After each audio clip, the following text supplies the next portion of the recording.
Hello friends, എല്ലാവർക്കും ചെമ്മനൽ പൂവിൻ്റെ ഇന്നത്തെ പുതിയൊരു എപ്പിസോഡ് വീഡിയോയിലേക്ക് സ്വാഗതം.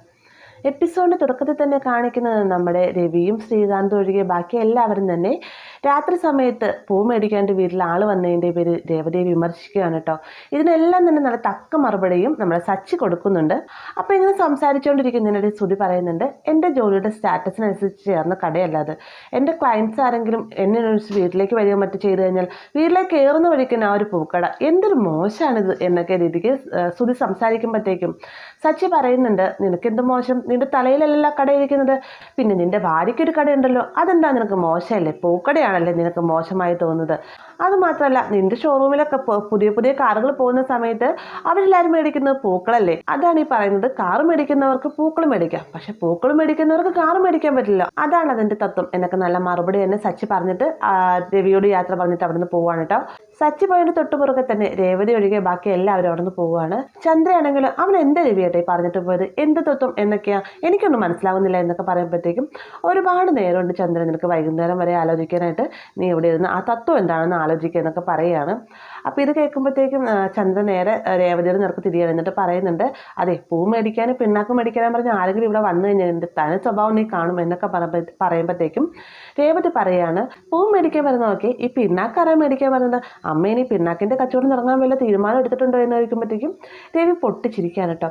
എന്നിട്ട് രവി പറയുകയാണ്, ചന്ദ്രേ നീ ഇനി പിണ്ണാക്കിൻ്റെ ബിസിനസ് തുടങ്ങി കഴിഞ്ഞാൽ ഇപ്പം നിന്നെ വിളിക്കുന്നത് പൂ വിൽക്കുന്ന ചന്ദ്ര എന്നാണ്, അതിനുശേഷം നിന്നെ പിണ്ണാക്ക് ചന്ദ്ര എന്ന് വിളിക്കും, ആഹാ നല്ല പേര് എന്നൊക്കെ പറഞ്ഞ് കളിയാക്കിയിട്ടാണ് രവി അവിടെ നിന്ന് എഴുന്നേക്കുന്നത്. എൻ്റെ രേവതിയോടായിട്ട് പറയുന്നത്, മോളെ രേവതി അച്ഛനുള്ള മരുന്നൊക്കെ എടുത്ത് വെച്ചിട്ട് മോള് കടയിലേക്ക് പോകാൻ നോക്കുക എന്ന് പറയുകയാണ്.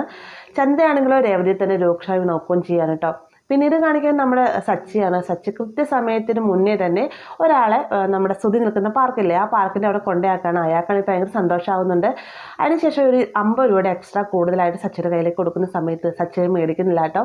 ഈ സമയത്ത് ആ ഒരു കസ്റ്റമർ പറയുകയാണ്, സാധാരണ പറഞ്ഞതിന് നേരത്തെ കൊണ്ടയാക്കിയെന്നും പറഞ്ഞുകൊണ്ട് സാധാരണ ഓട്ടം വിളിക്കുന്നവർ പൈസ കൂടുതലാണ് മേടിക്കുന്നത്, നിങ്ങൾ എന്തായാലും നല്ല മനസ്സിൻ്റെ ഉടമയാണ് എന്നൊക്കെ പറയുന്ന സമയത്ത് സച്ചി ഈ രേവതിയുടെ പുതിയ പൂക്കടയുടെ ഒരു നോട്ടീസ് അയാളുടെ കയ്യിലേക്ക് കൊടുത്തിട്ട് പറയാണ്, എൻ്റെ ഭാര്യ ഒരു പൂക്കട തുടങ്ങിയിട്ടുണ്ട്, എന്തെങ്കിലും പൂവുമായി ബന്ധപ്പെട്ട് എൻ്റെ ആവശ്യത്തിനും സാറിന് ഞങ്ങളെ വിളിക്കാമെന്നൊക്കെ പറഞ്ഞുകൊണ്ട് ആ നോട്ടീസ് കയ്യിലേക്ക് കൊടുക്കുകയാണ്. അപ്പോൾ ഇങ്ങനെ വണ്ടിയിലേക്ക് കയറാൻ തുടങ്ങുന്ന സമയത്താണ് പാർക്ക് ശ്രദ്ധിക്കുന്നത് കേട്ടോ. അപ്പോൾ പാർക്കിൽ പോയി കഴിഞ്ഞാൽ ഒരുപാട് ആൾക്കാരുണ്ടാവുമല്ലോ, അവർക്കൊക്കെ നോട്ടീസ് കൊടുത്തിട്ട് വരാമെന്നും പറഞ്ഞുകൊണ്ട് സച്ചി നേരെ പാർക്കിലേക്ക് കയറുകയാണ്. പാർക്കിലേക്ക് ചെന്നതിന് ശേഷം സെക്യൂരിറ്റി ചേട്ടൻ്റെ കയ്യിൽ ഈ നോട്ടീസ് കൊടുത്തിട്ട് ഇതിവിടെ വരുന്നവർക്ക് എല്ലാവർക്കും കൊടുക്കണം എന്നും പറഞ്ഞുകൊണ്ട് ഒരു 100 രൂപയുടെ എക്സ്ട്രാ കൈ കൊടുക്കുന്നുണ്ട് കേട്ടോ. ഇത് കാണുമ്പോഴത്തേ സെക്യൂരിറ്റിക്കാരന് ഭയങ്കര സന്തോഷമാണ്. അദ്ദേഹം പറയുകയാണ്, സാധാരണ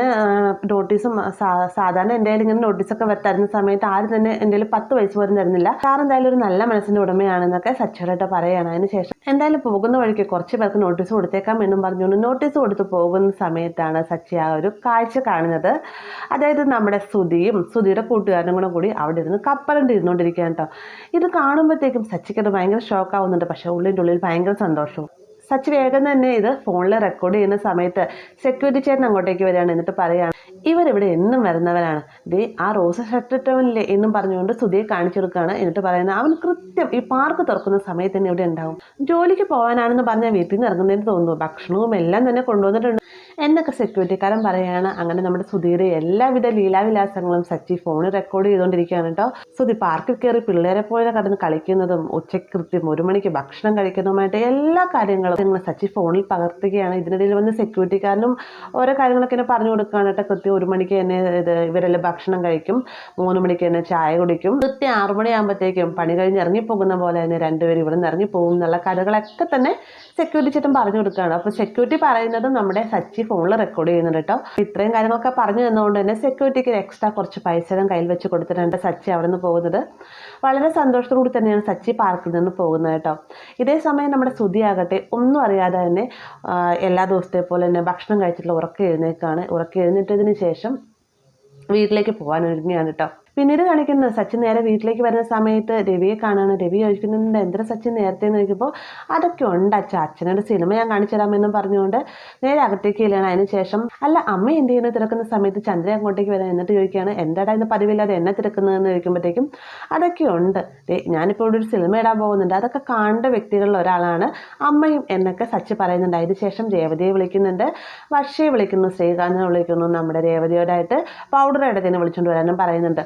അങ്ങനെ നമ്മുടെ സുധി താഴത്തേക്ക് വരുന്ന സമയത്ത് രേവതിയോടായിട്ട് ചോദിക്കുകയാണ്, എന്താ രേവതി എന്താ വിളിച്ചതെന്ന് ചോദിക്കുമ്പോഴത്തേക്കും രേവതി അല്ല ഞാൻ വിളിച്ചതാണ്, പൗഡർ എടുത്തിന് ഒരു സിനിമ കാണിച്ചു തരട്ടെ എന്നൊക്കെ ചോദിക്കുമ്പോഴത്തേക്കും ഒന്നും മനസ്സിലാവാത്ത നിനക്ക് കാണിട്ട് എല്ലാവരും. ഈ ഒരു സമയത്ത് ചന്ദ്ര പറയുന്നത്, നിനക്കെന്താ വട്ടായോ, നീ എന്തൊക്കെയാ പറയുന്നത് എന്നൊക്കെ ചോദിക്കുമ്പോഴത്തേക്കും നിക്ക് ഈ സമയത്ത് ആ ഒളിച്ചോടിപ്പോയനില്ല അവനും കൂടി ഇവിടെ വേണ്ടായിരുന്നു എന്ന് പറയുമ്പോഴത്തേക്കും ദേവി ചോദിക്കുന്നുണ്ട്, അല്ല നീ സിനിമയുടെ കാര്യം പറഞ്ഞല്ലോ, എന്താ സിനിമയുടെ പേര്, ആരാ നായകൻ എന്നൊക്കെ ചോദിക്കുമ്പോഴത്തേക്കും സിനിമയുടെ പേര് പാർക്കിലെ കൂർക്കംവലി എന്ന് പറയുമ്പോഴത്തേക്ക് ചന്ദ്രയ്ക്ക് ഏകദേശം കാര്യങ്ങൾ കത്തുകയാണ് കേട്ടോ. അതായത് സുധിക്ക് ജോലിയൊന്നുമില്ല, പാർക്കിൽ കറക്കി നടക്കുന്നു എന്നുള്ള വിവരം സച്ചി അറിഞ്ഞു എന്ന് ചന്ദ്രയ്ക്ക് കൃത്യമായി തന്നെ ബോധ്യപ്പെടുകയാണ്. അതുകൊണ്ട് തന്നെ ആകെ പേടിയിലും ടെൻഷനിലൊക്കെ നിൽക്കുവാണ് കേട്ടോ നമ്മുടെ ചന്ദ്ര. സച്ചിയാണെങ്കിലും അതെ ഒന്ന് വെയിറ്റ് ചെയ്യും, ഞാൻ ഈ ഫോണിൽ നിന്ന് കണക്ട് ചെയ്യട്ടെ, അപ്പം നമുക്ക് എല്ലാവർക്കും ഈ ഒരു സിനിമ കാണാം എന്നൊക്കെ പറഞ്ഞുകൊണ്ട് ഇതിലെ മുഖ്യ കഥാപാത്രം എന്നത് ഒളിച്ചോടിപ്പോയവനില്ലേ എന്ന് ചോദിക്കുമ്പോഴത്തേക്കും വർഷവേഗം ശ്രീകാന്തിനെ നോക്കുകയാണ്. ആ സമയത്ത് സച്ചി പറയുന്നുണ്ട്, നിന്നെയല്ല മറ്റാദ്യം ഒളിച്ചോടിപ്പോയവനാണ് ഞാൻ ഉദ്ദേശിച്ചത് എന്ന് പറയുകയാണ് കേട്ടോ. അതിനുശേഷം സച്ചി വേഗം തന്നെ